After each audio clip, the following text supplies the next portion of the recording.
पहिला बियाह राजा कइले क्षमा सावित्री गइले क्षमा सावित्री गइले न हो।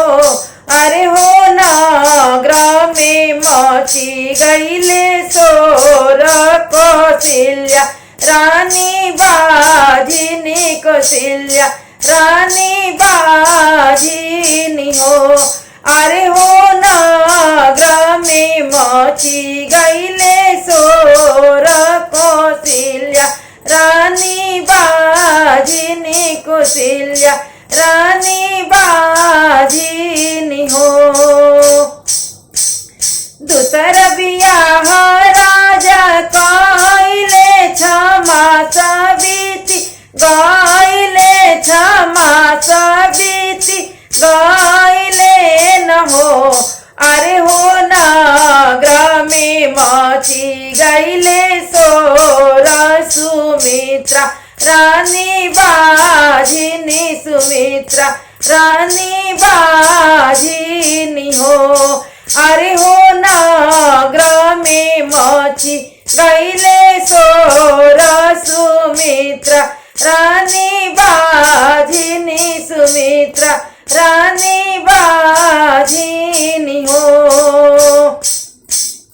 तीसरा बियाह राजा कइले क्षमा सावित्री गइले क्षमा सावित्री गइले न हो।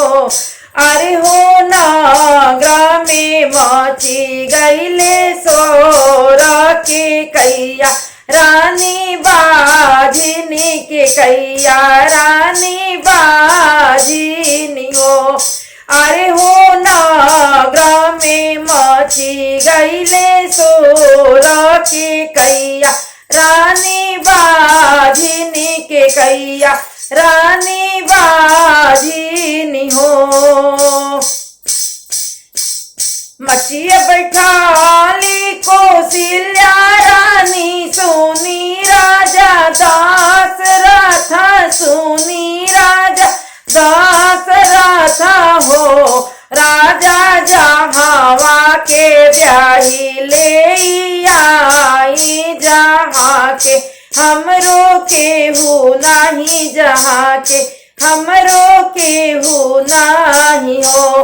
राजा जहाँ के बियाही ले आई जहाँ के हमरो केहू नहीं जहाँ के हमरो केहू नहीं हो।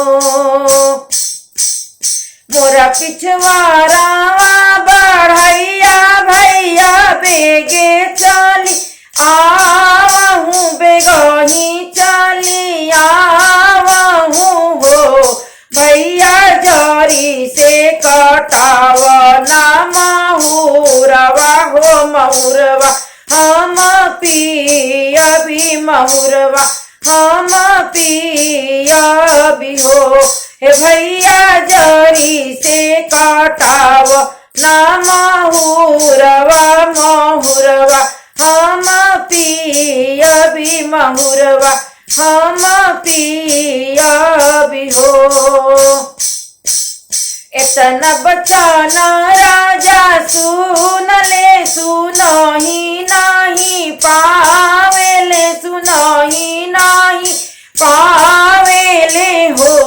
राजा कान्ही पर धरेले कुदरिया महुर काटे चले ले महुर काटे चले ले हो। राजा कान्ही पर धरेले कुदरिया महुर काटे चले ले महुर काटे चले ले हो। हृदय भरी पियेली कौशल्या रानी कटोरा भरी सुमित्रा रानी कटोरा भरी सुमित्रा रानी हो। यारे हो सिली धोई पिए लीके करिया तीनो रानी गर्भ से तीनो रानी गर्भ से न हो। अरे हो सिली धोई पियली के कैया रानी तीनों, रानी गर्भ से तीनो, रानी गर्भ से न हो। कौशल्या के राम जनम ले सुमित्रा के लक्ष्मण, सुमित्रा के लक्ष्मण हो। अरे हो के कई के भरत भुआल तीनहु, घरे सोहर तीनहु, घरे सोहर हो। अरे हो के कई के भरत भुआल तीनहु, घरे सोहर तीनहु, घरे सोहर हो। पोगरी से बोलेली कौशल्या रानी, सुनी राजा दशरथ, सुनी राजा दशरथ हो। हे राजा मोरा राम जनम ले संपत्ति, आज लुटावहूँ संपत्ति, आज लुटावहूँ। हे राजा हमारा राम जनम ले संपत्ति, आज लुटावहूँ संपत्ति, आज लुटाव